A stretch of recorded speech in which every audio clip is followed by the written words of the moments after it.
नमस्कार, मैं हूं आशीष चित्रांशी और आप देख रहे हैं the news launcher. Mid day मुद्दा विद अशोक वानखेड़े। और आज चर्चा मोहन भागवत की फिर, क्योंकि मोहन भागवत के खिलाफ बगावती सुर नजर आने लगे हैं। क्या दिल्ली से पहले नागपुर में तख्ता पलट की तैयारी है? 4 जून के बाद जिस संघ को यह लगने लगा था कि अब नरेंद्र मोदी कब्जे में आएंगे, क्या नरेंद्र मोदी ने बाजी पलट दी है? पूरे का पूरा खेल बदल दिया है, उल्टा पड़ गया खेल। कई बार हमने चर्चाओं में कहा कि हरियाणा और महाराष्ट्र के चुनावों ने संघ को डराया है, लेकिन अब प्रमाण सामने आ रहे हैं। अभी 2-3 दिन पहले मोहन भागवत ने एक सीख दी थी कि राम मंदिर बनवा देने से कोई हिंदुओं का नेता नहीं बन जाता है। मंदिर मंदिर में शिवलिंग मत तलाशो। उसका रिएक्शन इतना जबरदस्त है कि सिर्फ एक कट्टर हिंदूवादी या अंधभक्तों की बात आप छोड़ दीजिए।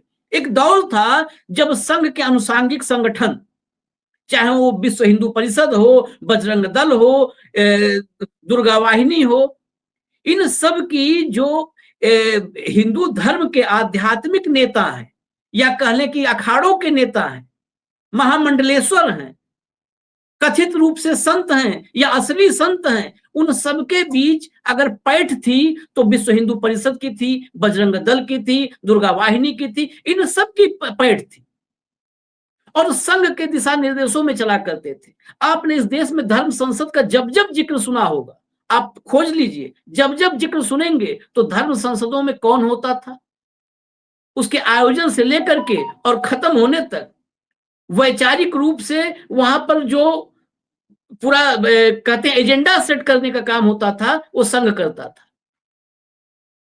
चाहे वो अशोक सिंघल का दौर हो और चाहे प्रवीण तोगड़िया का दौर हो। लेकिन ये कौन सा दौर आ गया कि संत भी अब नकारने लगे हैं मोहन भागवत को, संघ प्रमुख को, और सीधा कह रहे हैं कि संघ प्रमुख यानी मोहन भागवत हमारे अनुशासक नहीं है, हम मोहन भागवत के अनुशासक हैं, जैसा हम कहेंगे वैसे करना पड़ेगा। भाव को चर्चा में जोड़िए जरा, इस चर्चा को और अंदर तक ले जाते हैं कि हुआ क्या है मामला। स्वागत है भाऊ, आप तो संघ को और करीब से देख रहे हैं। हमने तो जो उत्तर प्रदेश में देखा, कुंभ हो, धर्म संसद हो, कहीं भी हो, अयोध्या हो, काशी हो, मथुरा हो, प्रयागराज हो, संघ ही वैचारिक एजेंडा सेट करता रहा है अखाड़ों का। अब नई बात आ गई, राम भद्राचार्य भी स्वयंभू वो शंकराचार्य ही के ही भूमिका में नजर आते हैं। स्वयंभू शंकराचार्य की भूमिका, उन पूरे हिंदू धर्म का आज की तारीख में वो केंद्र बिंदु बने हुए हैं और उनके पीछे मोदी शाह इन्हीं की ताकत है। उन्होंने क्या बोला है जरा मैं क्लिप अपने जुबान से बताने से अच्छा है उन्हीं की जुबानी सुनवा देते हैं। कंट्रोल रूम सुनवा दीजिए राम भद्राचार्य को। राम भद्राचार्य: मोहन भागवत के वक्तव्य से बिल्कुल सहमत नहीं हूँ, बिल्कुल सहमत नहीं हूँ। और तुमसे भी कह रहा हूँ, मोहन भागवत हमारे अनुशासक नहीं है, हम उनके अनुशासक हैं। सुना आपने? राम भद्राचार्य 2 बार बिल्कुल सहमत नहीं, बिल्कुल सहमत नहीं। अकेले ये नहीं है, देवकी नंदन ठाकुर, ये लोग वो कथावाचक हैं जो संघ के कहने पर खड़े हो जाएंगे तो खड़े हो जाएंगे, बैठने का संघ बोल दे तो बैठ जाएंगे। वो देवकी नंदन ठाकुर जो पिछले कुछ वक्त से धर्म संसदों का आयोजन करना शुरू कर दिया, अभी दिल्ली में धर्म संसद किए थे, ये कह रहे हैं कि मैं भागवत का नाम तो नहीं लूंगा, उन पर टिप्पणी नहीं करूंगा, लेकिन ये जरूर कहूंगा कि संघ हमारी भावनाओं को समझे। जो जो हिसाब किताब पुराना है हमको चुकाने दे, बीच में संघ ना आए। इनका भाव पक्ष यही है कि बीच में ना आए, हिसाब किताब चुकाने दे हमें। क्या होने वाला है, क्योंकि ये संकेत संघ के लिए बहुत खराब है। आप पहले से कह रहे हैं कि संघ के दिन अच्छे नहीं हैं, लेकिन अब तो प्रत्यक्ष संकेत सामने है। आशीष, मैं कई दिनों से पहले कई बार मैं कह चुका हूं, और ये 2013 के बाद ही जब मैंने वक्तव्य कहीं दिया था, किसी टीवी चैनल पे दिया था कि अगला संघ चालक मोदी जी तय करेंगे, तो संघ के कुछ लोगों को बहुत नागवार गुजरा और बाकायदा मुझे उन्होंने बोल के अपना विरोध प्रदर्शन किया या अपनी नाराजगी प्रकट की। तो मैंने कहा कि मुझे ऐसा लगता है, क्योंकि जिस हिसाब से ताकत मिल रही है मोदी जी, तो उन्होंने कहा कि भाजपा एक हमारा वर्टिकल है, मतलब एक शाखा है। अब तो उनको ये पता रहती कि भाजपा वो शाखा है जो सत्ता के ताकत के साथ आती है, और जब सत्ता की ताकत आती है तो फिर आपको पैसा और मनी मसल पावर दोनों मिलता है। और ये मसल पावर गुंडों बदमाशों का नहीं होता, ये मसल पावर एजेंसियों का होता है, ये मसल पावर पुलिस का होता है। आज मुझे बता दीजिए, उत्तर प्रदेश की पुलिस ही तो है जो मस्जिदों में मंदिर वो तलाश रही है बगैर पुलिस के। मतलब 2 दिन पुलिस बोलती है कि 2 घंटे के लिए हम छोड़ देंगे तुमको जो साइ करना है, पुलिस ही करती है ना। ये तो ऐसी कोई प्रदेश की पुलिस नहीं, मैं सिर्फ महाराष्ट्र की पुलिस नहीं कहता हूँ कि जिसको लोग बहुत नाम लेते थे। किसी भी देश की किसी भी प्रदेश की पुलिस इतनी कमजोर नहीं कि वो कोई अराजकता होने दे, कोई दंगे होने दे। ये पॉलिटिकल आकाओं के लिए किए जाते हैं, करवाए जाते हैं, छूट दी जाती है। तो ये पॉलिटिकल आका कौन है? यही संघ यही समझने में गलत हो गया। संघ को लगा कि हमारा स्वयंसेवक जो हमने किया, तैयार किया, वो हमारे कहने के बाहर नहीं जाएगा। वो हमेशा यही गाना गाएगा, तुमको जो पसंद वही बात कहेंगे, तुम दिन में रात है तो रात कहोगे। अब बाजी पलट गई है। स्वयंसेवक इतने आत्म महत्वाकांक्षी हो गए हैं कि उन्हें अब संघ भी कब्जे में चाहिए। देश तो कब्जे में है, संगठन तो कब का कब्जे में कर लिया भाजपा का, सत्ता भी कब्जे में कर ली, बाकी संगठन भी, धर्म सांसद भी कब्जे में कर ली। धर्म सांसद से निकले हुए सूर जो है ये एक नहीं है, ये जगत गुरु मतलब देवकीनंदन ठाकुर ही नहीं, कथावाचक, कथावाचक ने तो इज्जत करते हुए धमकी दी है। उन्हें कहा कि भाई ये जो है मोहन भागवत जी की हम बहुत इज्जत करते हैं, लेकिन फिर हमारा जन्म व्यर्थ है, हमारे दिल में जो आग लगी है उसको कौन रोकेगा? वो तो हो के रहेगा। मोहन भागवत मतलब इनडायरेक्टली मोहन भागवत कुछ भी कहे। जगत गुरु राम भद्राचार्य ने कहा कि मैं भगवत जी से असहमत हूं। वो जो कह रहे हैं बिल्कुल मैं असहमत हूं।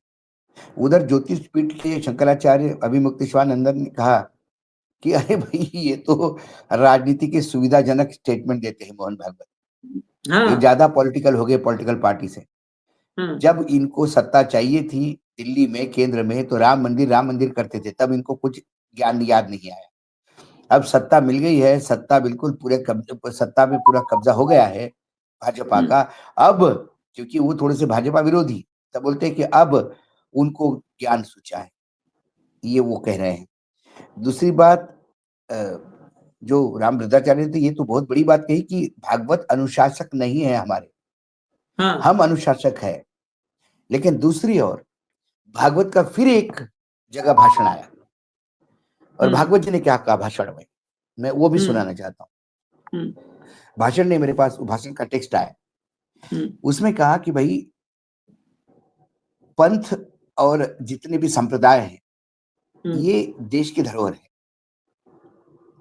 उनका काम है धर्म की व्याख्या करना, और धर्म को ठीक से व्याख्या करना चाहिए धर्म की, क्योंकि धर्म का यदि अपूरा ज्ञान हो तो वो अधर्मता को जन्म देता है। धर्म के नाम पे अत्याचार, ये धर्म को गलत समझने के, गैर समझ जो हो जाता है, गलत समझा गया धर्म को, इसलिए होता है। संप्रदाय और पंथों ने योग्य तरीके से धर्म की परिभाषा करना चाहिए। जो भी प्रबोधन करने वाले प्रबोधनकार है, पंथ है, संप्रदाय है, वो देश का वैभव है। लेकिन संप्रदाय, पंथ, प्रबोधनकार ये एक दूसरे को जोड़ते हैं समाज में। अहिंसा यही हमारा धर्म है, और संघ धर्म का रक्षण का कार्य करता है। सम कस्टोडियन है धर्म का, ऐसा इनडायरेक्टली वो कहते हैं। अब ये बात बताइए, धर्म को अब अहिंसा का ज्ञान अब आया, जब गोधरा हुआ तब भागवत जी कहाँ थे? जब बाकी जगह दंगल होती है तो भागवत जी कहाँ थे? आशीष, ये भागवत जी को कोई बोधि पेड़ के नीचे बैठ के ज्ञान प्राप्त नहीं, ये अब अपने वजूद के बचाने की लड़ाई है। मैं एक मिनट के लिए आपको रोकूं, एक मिनट के लिए आपको रोकूं, एक मिनट के लिए एक और जबरदस्त मैं आपको बयान सुनवाने वाला हूं। जो अहिंसा ही धर्म है, धर्म ही अहिंसा है, अधूरा जब ज्ञान होता है तो धर्म अधर्म हो जाता है। तो जनाब मोहन भागवत को ही सुनवा देते हैं। इस वक्त पूरे देश में खुला बड़े आजादी के साथ घूमने वाला एक कथित रूप से वो भी महामंडलेश्वर संत यति नरसिंहानंद, बिल्कुल ताजा बयान है। कंट्रोल रूम सुनवाइए, गौर से सुनिएगा भाऊ, बहुत इंपॉर्टेंट है। हट जाए तो ये 15 मिनट का टाइम मांगने वाला बचेगा नहीं जीवित।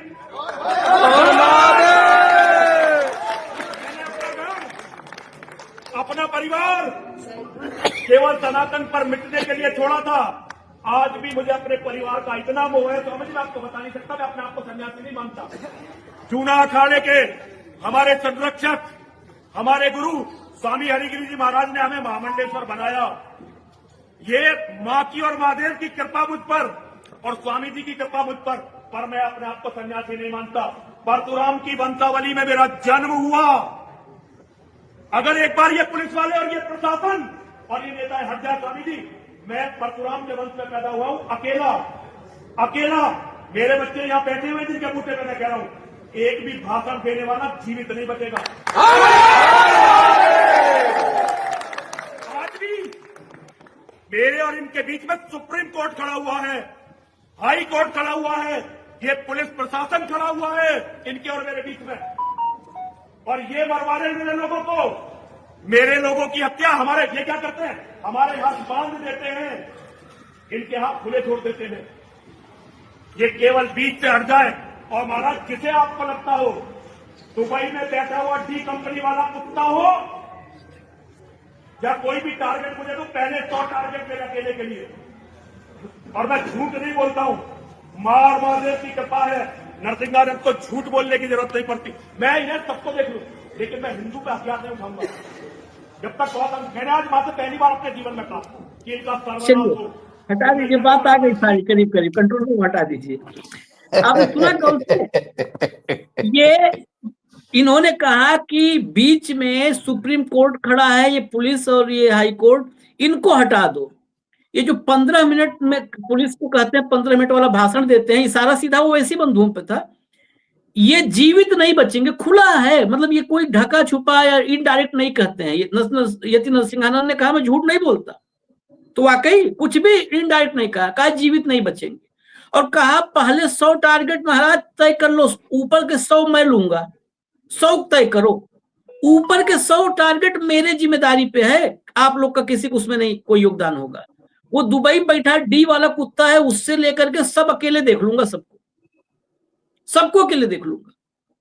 अब इससे बड़ा क्या चाहिए? 2 एंगल है, या तो सब खत्म करो, विड्रॉ करो, फोर्स, एयरफोर्स, नेवी वो भी भेजो, यति नरसिंहानंद को खत्म करे, सबको सारा टारगेट ही खत्म कर दे के बारे में। 10 साल में ये तो ला नहीं पाए। और या तो मोहन भागवत आके यहाँ पे शरणागत हो जाए, चरणागत हो जाए, दोनों। ये वो लोग है आशीष, ये माइक मिलने पे इनका बवाल निकलता है और टायर फटने पे ये घर से भाग जाते हैं। ये वो जमात है, ठीक है।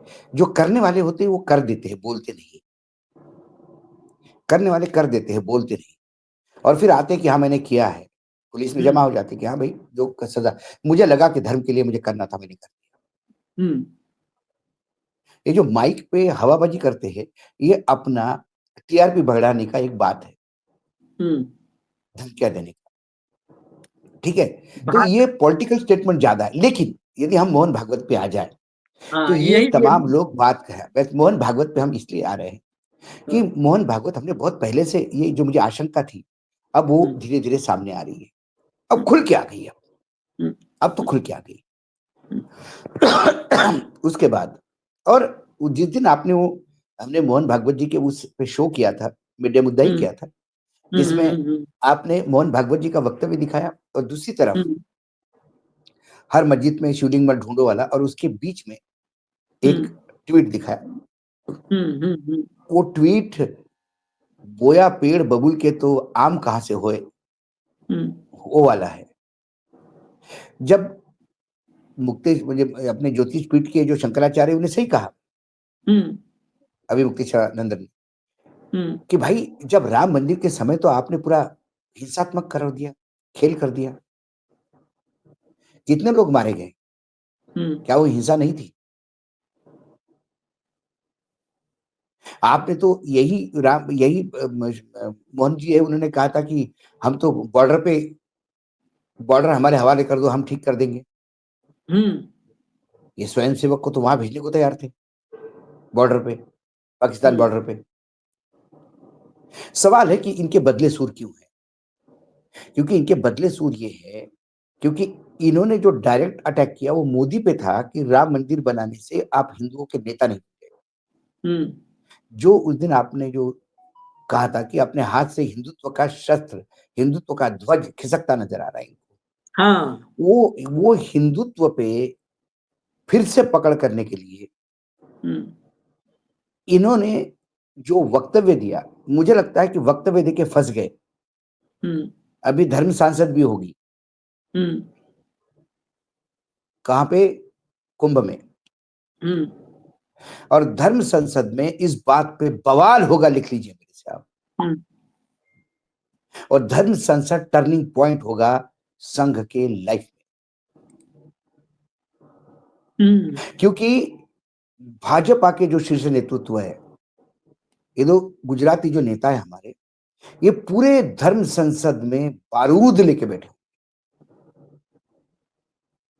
यदि धर्म संसद में मोहन भागवत से माफी मंगवाई, धर्म संसद ने यदि मोहन भागवत का बाइकआउट कर दिया, धर्म संसद ने यदि मोहन भागवत की एंट्री कुंभ में अलाउ नहीं कर दी, तो संघ समाप्ति क्या हो रही? भूल जाइए आपके कितने वर्टिकल है, आपकी कितनी शाखाएं हैं। और ये समय आना था जब मोदी जी को पहली बार प्रधानमंत्री उम्मीदवार के लिए जब उनको कैंपेन कमेटी का चेयरमैन बनाया गया गोवा में, तब संघ के बहुत पुराने लोगों का एक बड़ा डेलीगेशन गुजरात से नागपुर पहुंचा और वो गिड़गिड़ाए। उन्हें कहा कि आप गलत कर रहे हैं मोहन जी, हम देश से ज्यादा संघ से चिंतित हैं। समय आएगा कि संघ को खा जाएंगे।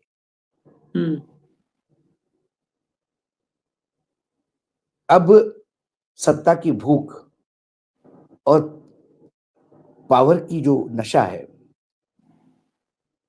वो इतना बढ़ चुका है कि वो बटुक वामन जैसी स्थिति हो गई है गुजरातियों की। राजा बलि ने तो वर दे दिया, 3 कदम जमीन दूंगा। उन्होंने पहला पैर जो बढ़ाया उससे पूरा संगठन व्याप्त कर दिया। दूसरे पैर में दूसरा जब पैर रखा तो पूरा सरकार सत्ता व्याप्त कर दी। अब तीसरा पैर वो संघ पे रखेंगे और संघ का और ये कुंभ के पहले का वक्तव्य शुरू हो रहा है। मैं बता रहा हूं जिस प्रखरता से लोग बोल रहे हैं, कुंभ के पहले। अब इसमें फायर फाइटिंग क्या करते हैं? क्या संघ की तरफ से कोई ऐसा आता है कि एक्चुअली संघ चालक ने ऐसा नहीं कहा, वैसा कहा? और मुझे आज हंसी आ रही थी संघ चालक, मुझे संघ सुप्रीमो का जब मैंने वक्तव्य पढ़ा तो मुझे कहीं ना कहीं उसमें राहुल गांधी के उस भाषण की झलक दिख रही थी जो उन्होंने संसद में कहा था कि मेरा हिंदुत्व जो है वो अहिंसा का है, मेरा हिंदुत्व बुद्ध का है, मेरा हिंदुत्व लोगों को जोड़ने का है, मेरा हिंदुत्व सबको साथ में लेके चलने का है, मेरा हिंदुत्व समावेशी है और आपका हिंदुत्व हिंसक है। आपका हिंदुत्व हिंसक है बोलने पे प्रधानमंत्री उठ के फिर मिसकोट कर गए राहुल गांधी को, हिंदुओं को हिंसक कहा, हिंदुओं को हिंसक कहा, हिंदुओं को हिंसक कहा। तो वही भावार्थ मुझे मोहन भागवत जी के उस भाषण में दिखता है। और ये मोहन भागवत जी का ये जो टोन है आशीष जी, ये आज का नहीं है। 2019 के बाद मोहन भागवत जी को ये एहसास तो हो गया था कि शेर की सवारी कर बैठे हो। तो फिर एक 3 दिन की सीरीज हुई भाषण की, आपको याद होगा, दिल्ली में। और वो तीनों दिन के भाषण यदि आप सुने तो आप और मेरे विचारधारा जैसे लोग भी संघ ज्वाइन करने की सोचे। क्योंकि यदि इतना समावेशी है, इतना मतलब आज मोहन भागवत जो कहते कि भाई यही तो हम कह रहे हैं, हम और आप अलग क्या कह रहे हैं, हम भी तो भाई इसी धर्म में हैं। तो हमारे धर्म में हमको तो बाबा साहब आम्बेडकर भी उतने ही प्रिय है जितने राम प्रिय है, क्योंकि राम यदि एक बेहतरीन जीने का मॉडल हो सकता है, तो जीने का तरीका कैसा होना चाहिए इसको संविधान के रूप में बांध के दिया है तो बाबा साहेब आम्बेडकर ने। तो ये यही तो हम कह रहे हैं, हम कौन सा अलग कह रहे हैं मोहन भागवत जी से भाई, हम ये कह रहे हैं कि धर्म की व्याख्या सही करो। आपके राम अलग है, हमारे राम अलग है। आपके राम बलि मांगते हैं, हमारे राम बलि नहीं मांगते। हमारे राम शबरी का झूठा भी खाते हैं और आपके राम शबरी को जूते तरह रोंगते हैं। फर्क ये है, आपके राम कहने का मतलब आपकी विचारधारा और मेरे राम कहने का मतलब मेरी विचारधारा। राम क्या है अल्टीमेटली? एक मिनट और रुकूंगा इस, और आगे जो 5 मिनट हमारे पास है उसमें और थोड़ा बेहतर व्याख्या आपके लिए करने का मौका होगा। ये गए मोहन तो गए हो, एक जरा दिखाइए फ्राइड वाटर का ट्वीट दिखाइए, ये जरा देखिए भाऊ, गौर से देखिएगा। एक था मोहन, एक है मोहन, दोनों के पास डंडा और दोनों के पास कपड़े कम, दोनों का डीएनए एक और दोनों को प्यारी बकरी, दोनों अरबों के गुलाम, दोनों को सत्ता का नशा, दोनों को हिंदू नेता से डर, दोनों की वजह से हिंदू की नाक कटी, एक ने डुबाया देश, एक डुबाएगा धर्म। ये कल्पना कोई कर सकता है कि मोहन भागवत के लिए इस देश में संघ प्रमुख के लिए ऐसी टिप्पणी हो? संघ प्रमुख तो हिंदुत्व को बचाने के लिए ही अपना जीवन समर्पित कर रहे हैं। एक डुबाया था देश, एक डुबाया था धर्म, और ये वही ब्रिगेड है जो गांधी से जितनी नफरत करती है, अब वो गांधी के समान नफरत उसके भीतर मोहन भागवत के लिए भी पैदा हो रही है, क्योंकि यह ब्रिगेड ही नफरती है और इस ब्रिगेड को मानसिक रूप से, शारीरिक रूप से एक ही जगह से विचार मिलते हैं। और एक और ट्वीट दिखा देता हूँ, पुराना वाला रिमाइंड करवा दूं, क्योंकि वो आपने चर्चा किया था, वो भी दिखा दीजिए भैया। ये भी देखिए, मोहन भागवत लड़ना सीख। मोहन भागवत जी, भगवान कृष्ण ने कहा था न्याय को सहन करना भी पाप है, हम अपना हक ले रहे हैं, दूसरों का नहीं। आपको गलत लग रहा है तो गद्दी छोड़ दीजिए आरएसएस की, अब हिंदू रुकेगा नहीं, अपना मंदिर लेके रहेगा। यानी अब मोहन भागवत आपके बस का कुछ नहीं, अब आप रोक नहीं पाओगे, अब जाना है तो जाओ, रोक नहीं पाओगे। तो इसका यही मतलब है, इनको खाद पानी कौन दे रहा है? हाँ, देखिए मोहन भागवत जी तो बहुत बाद में आए संघ। मोहन भागवत जी ने बहुत बाद में आए संघ, मतलब जब अडवाणी जी संघ के प्रचारक थे, पूरा राजस्थान और उत्तर भारत देख रहे थे, राजस्थान और बाकी प्रांत देख रहे थे, प्रांत का इंचार्ज थे, तब मोहन भागवत अकोला में शाखा में गए। इतना गैप है। लेकिन मोहन भागवत जी से पहले से हिंदू महासभा से भी अलग होकर यदि संघ की नींव रखी है तो इसी विचारधारा के लिए रखी है जो ये भद्राचार्य से लेकर तमाम लोग बोल रहे हैं, इसी विचारधारा के लिए रखी है जो लोग ये ट्वीट कर रहे हैं। लेकिन उसको एक पॉलिश्ड वे में सामने लाने का प्रयास किया था, क्योंकि तब सरकारें अलग थी। जब हिंदू प्रणीत सरकारें आई, और खासकर अटल जी का समय तो भी उन्होंने एक संयम रखा। अडवाणी जी बहुत उग्रवादी लोगों को लग रहा था, ज्वलंत, मतलब अडवाणी थोड़े से हार्डकोर, अडवाणी का हार्डकोर भी अब बिल्कुल छाज लगने लगा है मोदी और अमित शाह के सामने। और मोदी और अमित शाह ने जो बूस्टर डोज दिया इन लोगों को, ये वायरस अब मोहन भागवत के किसी भी वैक्सीन से नहीं रुकेगा। या तो मोहन भागवत जी को, संघ को और अपने आप को बचाने के लिए इनके रंग में रंगना होगा, या संघ पे कुछ अलग लोगों का कब्जा होगा। मैं हमेशा कहता हूं कि हमारे सनातन धर्म में भी एक प्रलय की परिकल्पना की गई है। जब अति हो जाता है तो प्रलय होता है और उसमें सब चीजें नष्ट होती है। ये अति है, ये प्रलय है। इसमें संघ भी नष्ट हो जाएगा, इसमें भाजपा भी नष्ट हो जाएगा। क्योंकि ये जो अंधभक्त है, जो आज मंदिर के लिए खून बहाने के लिए तैयार है, फिर वो कहेंगे कि हमारे पूर्वजों ने लिखी हुई मनुस्मृति में इन दलितों को पैर की जूती जैसा रखना चाहिए। दलित जमीन पे कैसे थूकते हैं, इनके गले में मटका बंधवाओ, गृह युद्ध होगा। अब संविधान की बातें कोई मायने नहीं रखती। ये जितने ट्वीट और जितने धर्माचार्य के आपने वक्तव्य दिखाए, ये कौन से बाबा साहेब आंबेडकर के संविधान में समाविष्ट है? हम्म हम्म तो संविधान तो वैचारिक रूप से इन्होंने खत्म ही कर दिया। अब 370 चाहिए सिर्फ संविधान को ऑफिशियली खत्म करने। वैचारिक रूप से और कृति में संविधान लागू कहाँ है? जो चाहे मन में हो रहा है। संविधान के अनुरूप देश कहां चल रहा है? तो प्रैक्टिकली संविधान खत्म हो चुका है। सत्ता में जो लोग हैं उनके पास भी, सरकार बैसाखियों पे होने के बाद भी ये ताकत रखती है। देखिए आप आशीष, बैसाखियों पे सरकार है, इसके बाद ये ताकत है कि संविधान की धज्जियां उड़ती है और बैसाखियां चुप है। हाँ, क्योंकि हाँ, सबको ना देश की लगी है, ना संविधान की, ना समाज की, सबको सत्ता में बने रहना। और मोहन भागवत जी को भी क्या है, संघ की जो सत्ता है, संघ की जो पकड़ है, वो पकड़ बनवाने के चक्कर में उनकी लड़ाई सीधी अब मोदी से, अमित शाह से। संघ की लड़ाई इन कृष्णा ये धर्माचार्यों से नहीं है। संघ की लड़ाई है मोदी और अमित शाह से। ये वजूद की लड़ाई है। वजूद की लड़ाई में दोनों तरफ से जो सेनानी है, उधर से कुछ लोग मोर्चा संभालेंगे और यहां से मोर्चा संभालने वाले वो लोग हैं जिनको एक जमाने में संघ ने ही ताकत दी।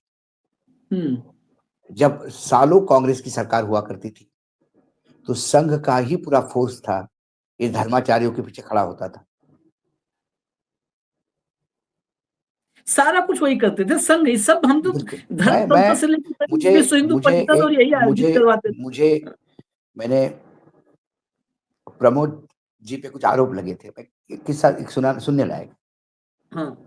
प्रमोद जी पे आरोप लगे थे कि वो बहुत कारपोरेट सेक्टर में मदद कर रहे, ये कर रहे, और फिर प्रमोद जी को कैबिनेट मंत्री छोड़ना पड़ा। फिर वो पार्टी में जनरल सेक्रेटरी बने, वो दौर था। तो एक बहुत ही वरिष्ठ अभी नहीं है, मतलब संघ चालक के उस कैटेगरी के एक वरिष्ठ मुझे किसी के यहाँ खाने पे मिले, क्योंकि उन्होंने, मैं दत्तोपंत ठेंगड़ी का नाम लूंगा, आज नाम ले लेता हूँ, दत्तोपंत ठेंगड़ी जी मिले मुझे। तो उन्होंने बहुत अच्छा, दत्तोपंत ठेंगड़ी ने बहुत अच्छा काम किया था, ऐसा नहीं है। संघ में भी अच्छा काम करने वाले लोग हैं, मैं संघ को किसी भी राजनीतिक दल को मैं नकारता नहीं। तो मैंने झुक के उनको प्रणाम, समरसता तो मैंने वो 1985 में दत्तोपंत ठेंगड़ी नहीं बनाया था। तो मैं नीचे, मैं जब वो मिले तो मैंने झुक के प्रणाम किया। तो उन्होंने कहा कैसे हो अशोक, मैंने किया क्या चल रहा है। उनको एक, देखिए संघ के जो पुराने प्रचारक है उनको हमेशा वो बोलते कम थे और समझते थे क्या चल रहा है। तो मेरे जैसे एक छोटे जूनियर से भी उन्होंने पूछा क्या चल रहा है आजकल के, तो मैंने बोला कि वो बहुत गड़बड़ हो रही है, सरकार तो भाजपा की है लेकिन साहब बहुत भ्रष्टाचार बहुत हो रहा है, और प्रमोद जी ने तो अति कर दी, और वो सब लोगों के सामने है, बड़ा वो एक चेहरा विद्रूप सा दिखता है। तो उन्होंने कहा कि अब इसमें प्रमोद की क्या गलती है। मैं शॉक्ड लगा, प्रमोद की क्या गलती है। मैंने बोला अरे कैसे कह रहे हैं आप प्रमोद की, मतलब पहले मुझे समझा नहीं साहब, मैं लगे मैंने कुछ गलत कहा होगा तो मैं माफी मांगता हूँ, मेरे से पिता समान उम्र है आपकी। बोला अशोक एक कहानी सुनाता हूँ। एक आरोपी ने हत्या की, लूट के चक्कर में डकैती की, घर में 2-4 लोगों की हत्या करके घर लूट कर पकड़ा गया, फांसी की सजा हुई। फांसी की सजा होने के बाद जज साहब ने उसको अंतिम इच्छा व्यक्त की। तो उस अदालत में उसकी माँ भी बैठी हुई थी, बूढ़ी, रो रो के बुरा हाल था उसका, क्योंकि बेटे को, जवान बेटे को फांसी हो गई। उसने कहा कि बस एक बार माँ के गले लगना चाहता हूँ। अब वो माँ के गले लगा, और जैसे ही माँ के गले लगा, क्योंकि उसके हाथ में हथकड़ी थी, तो उसने अपने दांत से माँ का कान काटा, वही कर सकता था, कान काटा तो लहूलुहान हुआ। एकदम पुलिस ने उसको पीछे खींचा। जज साहब बहुत गुस्से में हो, बोले नराधम हो तुम, अरे माँ भगवान का रूप होती है, तुमने माँ को जख्मी कर दिया। फांसी तो मैं दे चुका हूं तुम्हें, इससे ज्यादा कोई सजा मेरे पास है नहीं, होती तो मैं वो देता, ले जाओ मेरी नजरों से। तो उसने जज साहब के पास बोला मुझे 1 मिनट देंगे आप? बोला जब मैं स्कूल में पहली बार किसी की किताब चोरी करके लाया, उसी दिन माँ मुझे 2 लप्पड़ मार के समझा देती चोरी गलत है, तो शायद आज मैं हत्यारा नहीं बनता। मैं किताब चोरी करते लाता था, माँ मुझे शाबाशी देती थी। मैं और चोरी करने लगा, माँ शाबाशी देती। मैं डकैत बन गया, माँ शाबाशी देती रही। एक दिन मेरे से हत्या हो गई। परिणति यही होनी थी कि मुझे फांसी जाना था। मेरी माँ ने मुझे पहले दिन ही रोका, तो शायद आज मैं एक अच्छा शहरी होता। मैंने कहानी सुनी, मैंने बोला बहुत बढ़िया कहानी। बोले प्रमोद महाजन को जब आप पार्टी के लिए चंदा भेजने के लिए 10 कारपोरेट हाउस में भेजोगे और उससे चंदा ले आओगे पार्टी चलाने के लिए, तो फिर कारपोरेट हाउस फ्री में नहीं देगा, कुछ अपना काम भी बताएगा। और जब प्रमोद तुम्हारे लिए करोड़ों लाएगा तो कुछ अपने पास भी रखेगा। ये मनुष्य की नियति है, स्वभाव है। इतना कह के उन्होंने हंस दिया। यही किया है संघ ने। अब उस माता का कान चुभा रहा है वो हत्यारा। संघ लहूलुहान हो रहा है आशीष। ये बड़ी बात है। संघ ने नहीं रोका था, संघ रोका होता तो आज संघ का कान नहीं काट रहा होता कोई। अब संघ का कान कोई काट रहा है। और बड़ी महत्वपूर्ण तारीख होती है दशहरा। संघ में पूरे साल में सबसे महत्वपूर्ण दिन दशहरे का होता है। दशहरे का होता है। अब देखना बस ये है, ये बड़ी बात नहीं कर रहे हैं, लेकिन जो ये लक्षण नजर आ रहे हैं, ये सही लक्षणों को देख करके डायग्नोस की जाती है बीमारी। ये लक्षण जो नजर आ रहे हैं, क्या इस बार दशहरे पे संघ प्रमुख का भाषण पूरे संघ के हर स्वयं सेवक के लिए, हर कार्यकर्ता के लिए वही गीता है, वही कुरान है। वो जब दशहरे भाषण होता है, क्या इस बार दशहरे भाषण भागवत देंगे? और भागवत देंगे तो क्या भाषण की शुरुआत ऐसे करेंगे कि विश्व के सर्वाधिक लोकप्रिय प्रधानमंत्री, हमारे नेता, विश्व के उनको नमन करते हुए, प्रधानमंत्री, हमारे नेता, देश के प्रधानमंत्री माननीय नरेंद्र मोदी जी के दिशा निर्देशन में संघ के इस दशहरा की सभा में मैं आप लोगों को संबोधित कर रहा हूं, और उनके बताए हुए कार्यक्रमों को मैं आगे बढ़ाऊंगा। उनके बताए हुए, उनके दिशा निर्देश में संघ अब और आगे बढ़ेगा। मोदी जी के दिशा निर्देश में संघ अब और मजबूत होगा। क्योंकि आप देखिए, सभी जितने भी भाजपा के नेता भाषण देते हैं, वो खुद भी कुछ करें ना तो भी कहते हैं मोदी जी के ही दिशा निर्देश में हो रहा है। अगर खुद भी कुछ करते तो भी, तो क्या ऐसा ही भाषण भागवत देंगे सर्वाइवल के लिए कि मोदी जी के दिशा निर्देश में सब कुछ हम कर रहे हैं, हम खड़े हैं? दो चीजें हैं, क्या भागवत, दो चीजें हैं, क्या भागवत भाषण देंगे? हाँ, और यदि देंगे और तो देंगे, क्या ऐसा होगा? क्या ऐसा होगा? एग्जैक्टली स्थितियां उसी तरफ इंगित होते जा रही है। दशहरे के पहले कुंभ है। हाँ, धर्म सांसद बवाल होगा। हाँ, धर्म संसद की तैयारियां भी जोरों पर हैं। और धर्म संसद की बात जब आई तो जिस पहले आखाड़े ने ध्वजारोहण किया है कल। जो 10 आखाड़े हैं जिनको ध्वजारोहण की वहां अनुमति होती है, तो पहले एक आखाड़े ने ध्वजारोहण करके कुंभ का शंखनाद किया है, कर दिया। हाँ, और ये भी बताएं बाबू, जो ये बेसिकली एक बात अंत में बता दें, उस पर कार्यक्रम हमने किया है, लेकिन बड़ा महत्वपूर्ण है ये देश की न्यायपालिका के लिए। और महत्वपूर्ण हमारे लिए है, देश की न्यायपालिका, उससे क्या फर्क है, वो तो रिटायर होकर के भी मौज में ही रहेंगे। ये जो यति नरसिंहानंद बता रहे हैं कि मैं 100 की सूची अकेले निपटाऊंगा, किसी की मदद नहीं लूंगा, इन्होंने ये धर्म संसद करने वाले थे, डास नाम में। उसको रोकने के लिए अशोक कुमार और तमाम मतलब बड़े इस देश के, और कोई मुसलमान नहीं है, सब हिंदू, मतलब सारे हिंदू ही हैं, पूर्व आईएएस, पूर्व आईएफएस, पूर्व नौकरशाह, ये लोग सुप्रीम कोर्ट गए थे कि ये क्या अवमानना है बताइए, जो आदमी हमेशा नफरती भाषण दे रहा है, जो धर्म संसद पे जो अपना वो लगाया है, सोशल मीडिया पे पोस्टर रिलीज कर रहा है, उसमें भी एक धर्म विशेष के खिलाफ जहर उगल रहा है, इस पे रोक लगाइए। तो संजीव खन्ना की पीठ ने सुनवाई की, संजीव खन्ना और संजय कुमार, और याचिका खारिज कर दी। का ये सब हाई कोर्ट में लेके जाइए, अब ये सब बोझ मत बढ़ाइए आप लोग इस पे उसके लिए। हाँ, इतना जरूर उसके साथ जोड़ दिया कि पुलिस जरा लॉ एंड ऑर्डर पे ध्यान दे। तो पुलिस ने उस धर्म संसद को रोक दिया। उससे बौखलाए हुए जूना अखाड़ा के कार्यक्रम में पहुंचे यति नरसिंहानंद, और वहीं पर ऐलान किया कि अब ये धर्म संसद मैं कुंभ में लगाऊंगा। और वहां पर अखाड़ा परिषद के जो अध्यक्ष हैं, अखाड़ा परिषद के अध्यक्ष सारे अखाड़ों के, रविंद्र पुरी ने स्वागत किया, कहा एकदम ठीक, यति नरसिंहानंद का धर्म संसद भी वहीं लगेगी। यानी वो धर्म संसद जो आज के मोहन भागवत के बयानों की धज्जियां उड़ाएगी, कहेगी निपट लो, जीवित नहीं बचेगा कोई, वो होगा। उसमें सुप्रीम कोर्ट के लिए भी आखिर में है कि मोहन भागवत ही नहीं, क्या सुप्रीम कोर्ट में भी वो दौर आ जाएगा कि जब वहां के न्यायाधीश कहेंगे कि विश्व के सर्वाधिक लोकप्रिय नेता और देश के प्रधानमंत्री माननीय नरेंद्र मोदी जी के निर्देशानुसार। मुझे तो लगता है कि कुछ 1-2 साल की बात है, ये महामंडलेश्वर जैसे नियुक्त किए जाते हैं, वैसे सर्वोच्च न्यायालय और उच्च न्यायालय के न्यायाधीश अखाड़ों से होंगे, कि जुना अखाड़ा की तरफ से ये न्यायाधीश होंगे। यही होगा, देखना आशीष, यही होगा इस देश में। और ये देश यही चाहता है, जो लगता है मुझे यही चाहता होने दो। मैंने क्या कहा, प्रलय की परिकल्पना हमारे सनातन धर्म में है। और ये प्रलय का ही टाइम है। इतना गंदगी फैलाते हैं कि सब एक दूसरे को नष्ट कर देते, और जब नष्ट हो जाएगा तो फिर से सृजन होगा, तब कुछ वैल्यूज होगी। क्योंकि हमारे धार्मिक मान्यताओं में भी है, उनमें भी जो धर्म की किताब जिन्होंने लिखी है, धर्म का जो ज्ञान जिन्होंने दिया, शंकराचार्य जिन्होंने 4 पीठ, वो उनको पता था कि इनमें कुपड़ भी लोग होंगे, गीता को गलत समझने वाले भी लोग होंगे, कि किसी की हत्या करके कहेंगे कि भैया मैंने थोड़ी की, भगवान ने करवाई, मैं तो निमित्त था।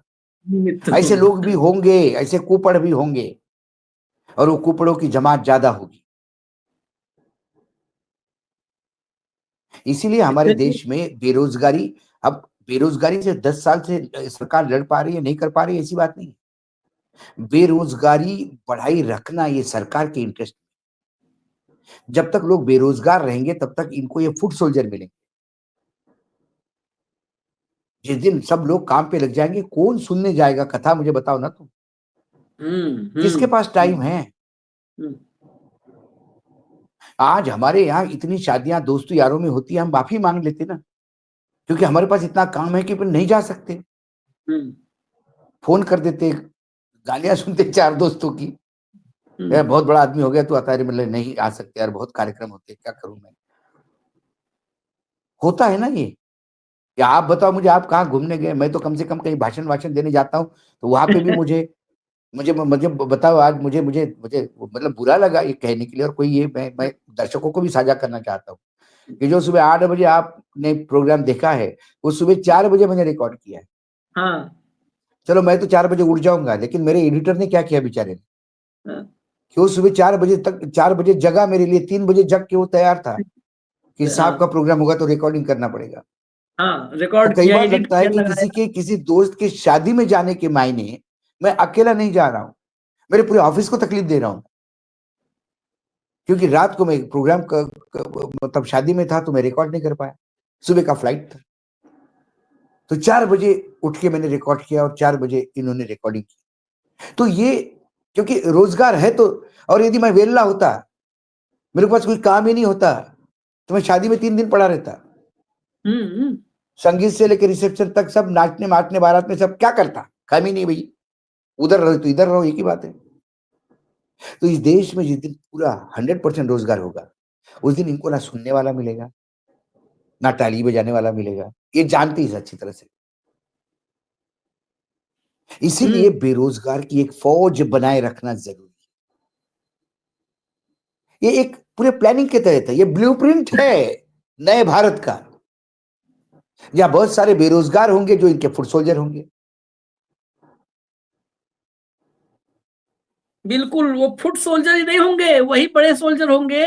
और जब बात यहीं पर हुई है तो यहीं पर हम खत्म करते हैं, इतना बता करके एक कार्यक्रम हम आपके पास लाएंगे। बेरोजगारों की फौज को रोजगार कैसे मिलेगा? ये सब कागज से जहाज बनाए हैं ना, बचपन में आप लोग ऐसे उड़ाते थे कागज से जहाज बना करके, ऐसे ही कागज से जहाज बनाने का काम इन सबको मिलेगा। और ये सब कागज के जहाज से अमेरिका पे और चाइना पे और पाकिस्तान पर हमला करेंगे। हमला करेंगे। एक्सक्लूसिव स्टोरी हम आप तक लेकर के आने वाले हैं। इस देश के बेरोजगारों के लिए एक बड़ा महत्वाकांक्षी प्लान है आगे का, क्योंकि कुछ नहीं होगा, सिर्फ हमारे पास कागज के जहाज होंगे। ये एक्सक्लूसिव स्टोरी जरूर देखिएगा। फिलहाल हमें इजाजत दीजिए, कल दोपहर फिर मिलेंगे भाऊ के साथ। कार्यक्रम यही मिड डे मुद्दा विद अशोक वानखेड़े। नमस्कार।